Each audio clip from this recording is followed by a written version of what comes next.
complainants dahil they passed the lie detector test. Ibig sabihin, lahat ng mga binigay nilang statement dito from the get-go ay totoo.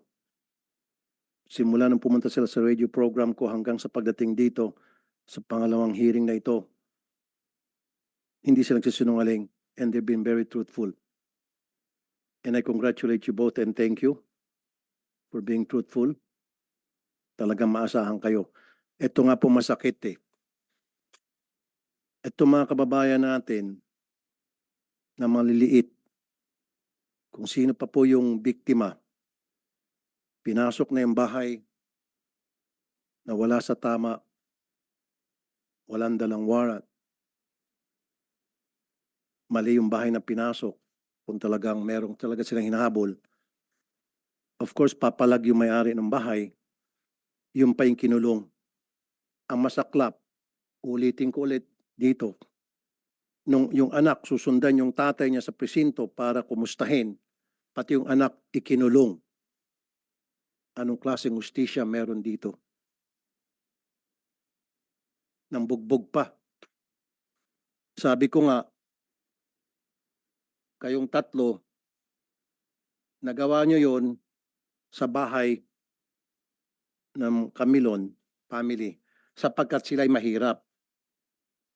Kung ginawa nyo yon sa bahay ni General Bato de la Rosa, now Senator Bato de la Rosa, baka may kalalagyan kayo.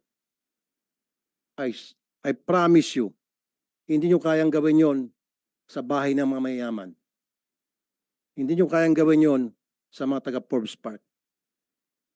Or maski na sa mga wala sa village na mga bahay na mayayaman. Hindi nyo kayang gawin yon. Look at me when I'm talking to you, please. Ikaw, just look at me. Huwag ka matakot, hindi kita kakain, hindi ako kumakain ng tao. Ang tapang-tapang mo, pag pobreng kaharap mo, pero pag sa akin, hindi ka makatingin. Duwag ka pala. Napakaduwag mo. Ang kaya mo lang mga pobre. Titigan mo pa siguro hanggang sa matulak, pero pag kaharap mo ako, takot ka. Bagbuntot mo. Subukan nyo gawin yun sa mga bahay ng mga mayaman. Hindi. Baka naratat na kayo. Nagagawa nyo yun sapagkat alam nyo walang kalaban-laban mga yan. And I have witnesses na dati nyo nang ginagawa pala yan. At kinukonsinti kayo na inyong chief of police. Pinasibak ko, ibinalik. Anong klaseng hustisya meron tayo sa Pilipinas?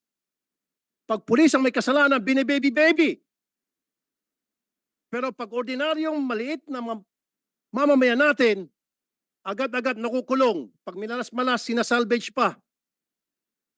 O matatagpuan na ng patay at nagbigti kuno. Bakit ganito ang hustisya sa atin? Pag pulis, nagtatakipan, nakakalusot. Pag pobreng kababayan natin, nakukulong agad. Yung mga karapatan, tablado. Nabubugbog pa. Ngayon, nasibak nga itong si Chief of Police dahil sa mga lapses na binanggit ko, ibinalik. Siguro, Mr. Chair, patawag natin si Chief PNP sa next hearing kung pwede, Mr. Chair. Yes, we will do that, Senator Tulfo. Well, andito yung nagbalik, yung provincial director.